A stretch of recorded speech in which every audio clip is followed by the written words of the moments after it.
నమస్తే ఫ్రెండ్స్, నేను మీ ముత్య.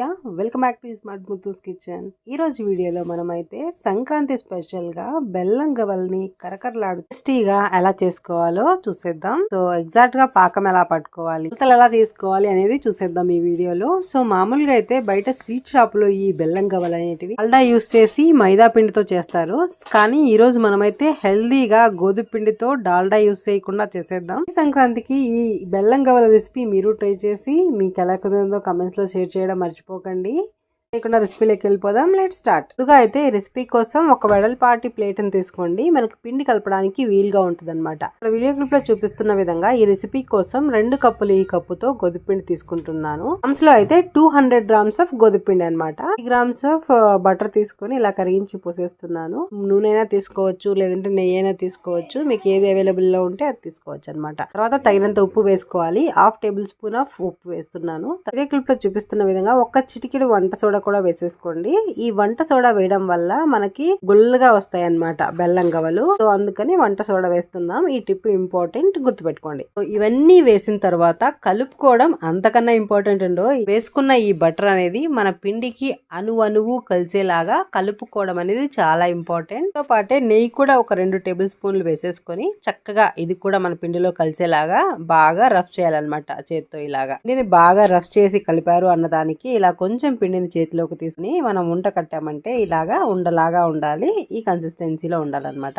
మనం కలుపుకోవాలి. నీళ్లు కొద్దిగా పోస్తూ కలుపుకోవాలి. నీళ్ళన్నీ ఒకేసారి పోస్తే లూజ్ అయ్యే ఛాన్స్ ఉంటుంది కాబట్టి కొద్దిగా పోస్తూ కన్సిస్టెన్సీ చూసుకొని మనం కలుపుకోవాలి. ఇది చపాతీ ముద్దలాగా మనమైతే కలుపుకోవాలన్నమాట. చపాతీ ముద్ద కన్నా కొద్దిగా సాఫ్ట్ గా అండ్ మరీ లూజ్ గా అలా కలుపుకోకూడదు అనమాట. ఈ సాఫ్ట్ గా లూజ్ గా కలుపుకుంటే గవల షేప్ అనేది సరిగా రావు. సో చపాతీ పిండి కన్సిస్టెన్సీ అయినా సరిపోతుంది అనమాట. కలుపుకున్న ఈ పిండి ముద్దని ఇప్పుడు మనకి కొద్దిసేపు ఇలా ఏదైనా మూత పెట్టేసి ఒక 20 నుంచి 30 నిమిషాల వరకు అయితే నాననివ్వాలి. మనకి కరకరలాడుతూ బెల్లం గవలు బాగా వస్తాయి అనమాట. నిమిషాల తర్వాత నేనైతే మూత తీస్తున్నాను. చూడండి ఎంత సాఫ్ట్ గా బాగా నానిపోయి ఉంటది. ఇలా మనం చేయి పెట్టన్నామంటే సాఫ్ట్ గా ఇలా లోపలికి వెళ్ళాలి. ఈ కన్సిస్టెన్సీలో ఉండేలాగా చూసుకోండి. చక్కగా నానిపోయిన పిండిని ఇంకొకసారి బాగా కలుపుకొని ఇప్పుడు కొద్దిగా ఇలా పిండిని తీసుకొని పీట తీసుకొని గవ్వల పీటలో మనం గవ్వ షేప్ అయితే చేసుకోవాలండి. ఇలా తీసుకొని జస్ట్ మధ్యలోకి ప్రెస్ చేసి ఇలా అన్నామంటే చూడండి చక్కగా గవ్వ షేప్ అయితే వచ్చేస్తుంది. లేకపోయినా కూడా ఈజీగా ఇంకొక పద్ధతిలో చేసుకోవచ్చండి. మీరు దువ్వెన ఉంటే కొత్త దువ్వెన తీసుకొని ఇలాగా గవ్వల షేప్ కూడా ఒత్తుకోవచ్చు అనమాట. గవ్వలు షేప్ చేసుకునేటప్పుడు ఇలా పిండి కొద్దిగా తీసుకుంటాం కదా, చాలా చిన్న ఉండలు అయితే తీసుకోండి. ఎంత చిన్నగా తీసుకుంటే అంత బాగా వస్తాయి అనమాట మన గవ్వలు క్రిస్పీగా. అంటే ఎక్కువ పిండి తీసుకుంటే మందంగా వస్తాయి, బాగా లావుగా వస్తాయి అనమాట. క్రిస్పీనెస్ తగ్గుతుంది గవ్వలకి. అందుకని కొద్దిగా సన్నగా తీసుకోండి. తీసుకొని ఇలా గవ్వల పీట కానీ కొత్త దువ్వెనతో కానీ ఇలా షేప్ చేసుకోవచ్చు. దగ్గరున్న పిండి మొత్తం ఇలానే గవ్వలు చేసి పక్కన పెట్టేసుకోండి. ఎక్కువ క్వాంటిటీ చేస్తుంటే మాత్రం కొద్దిగా వేసుకొని నూనెలో వేయించుకున్న తర్వాత మళ్ళీ వేసుకోండి, లేదంటే ఆరిపోతాయి అన్నమాట. ఈ పిండి పైన కూడా ఆరిపోకుండా ఒక తడి క్లాత్ కంపి ఉంచామనుకోండి పిండి సాఫ్ట్ గా ఉంటది అనమాట.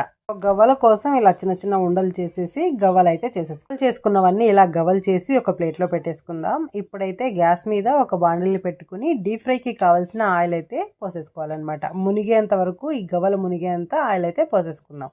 ఈ ఆయిల్ పోసుకున్న తర్వాత మంటని హై ఫ్లేమ్ లో 10 నిమిషాలు పెట్టుకున్నామంటే ఉందా లేదా అని నేను ఒక టెస్ట్ చేస్తున్నాను అనమాట. ఆయిల్ అయితే చక్కగా కాగిపోయింది. ఇప్పుడు మన దగ్గర ఉన్న గవ్వలు మొత్తం వేసి 2 వైపులా లైట్ గోల్డెన్ కలర్ వచ్చేంత వరకు ఫ్రై చేసుకొని మనకు బాండిల్లో ఫ్రై చేయడానికి పట్టినన్ని వేసుకొని ఇలా చక్కగా అయితే మనం 2 వైపులా కలర్ చేంజ్ అయ్యేంత వరకు లైట్ గోల్డెన్ కలర్ తిప్పుకుంటూ 2 వైపులా మనం అన్ని వైపులా బాగా అయిపోయేలాగా ఫ్రై చేసుకోవాలన్నమాట. టిప్ లో చూపిస్తున్న విధంగా ఇలాగా గోల్డెన్ కలర్ చేంజ్ అయిన తర్వాత గవ్వలు తీసి ఒక ప్లేట్ లో పెట్టుకోవాలి. దగ్గర నా క్వాంటిటీ మొత్తం ఫ్రై చేసి ఈ ఫ్రై చేసుకున్న ఈ గవ్వల్ని ఒక ప్లేట్ లో తీసి పక్కన పెట్టేసుకుందాం. ఇలాగే అన్ని ఫ్రై చేసుకుని ఇలాగైతే ఫ్రై చేసుకున్న గవ్వల్ని మొత్తం బాగా ఆరనివ్వాలి. బెల్లం గవ్వలకైతే మనం పాకం పట్టుకోవాలి.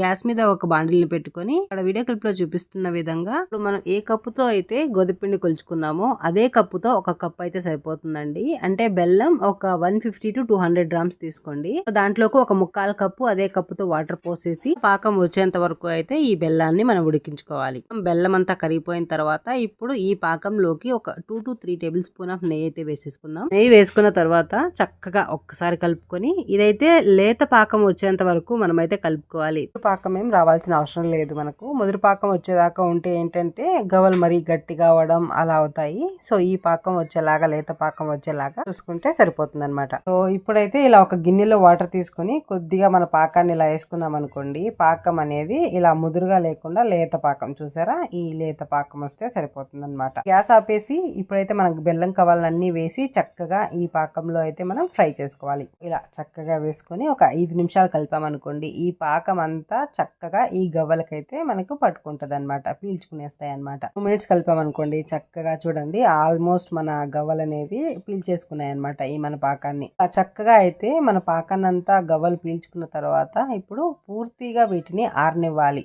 లేదా 3 గంటలు వదిలేసామనుకోండి ఈ గవ్వల్ని ఇలానే ఈ పాకం అంతా బాగా పీల్చి ఆరిపోతాయి అనమాట. అప్పుడు గవ్వలు ఇలా అతుక్కుంటాయి కాబట్టి దాటిని పోయి అతుక్కున్న గవ్వలను అయితే మనం వేరు చేసుకోవడమే. అంతేనండి, ఈ బెల్లం గవ్వలు చేసుకోవడం ఎంతో కరగరలాడుతూ టేస్టీగా ఉంటాయి. ఈ సంక్రాంతికి ఖచ్చితంగా ట్రై చేసి మీకు ఎలా కుదిరాయో కమెంట్స్ లో చెప్పడం మర్చిపోకండి. So thank you so much. మీకు ఈ వీడియో నచ్చినట్లయితే లైక్ చేయండి, షేర్ చేయండి. మరిన్ని ఇంట్రెస్టింగ్ రెసిపీస్ కోసం స్మార్ట్ ముత్తూస్ కిచెన్ వంట ఛానల్ ని సబ్స్క్రైబ్ చేయడం మర్చిపోకండి. Thank you so much. Bye bye. Subscribe for more.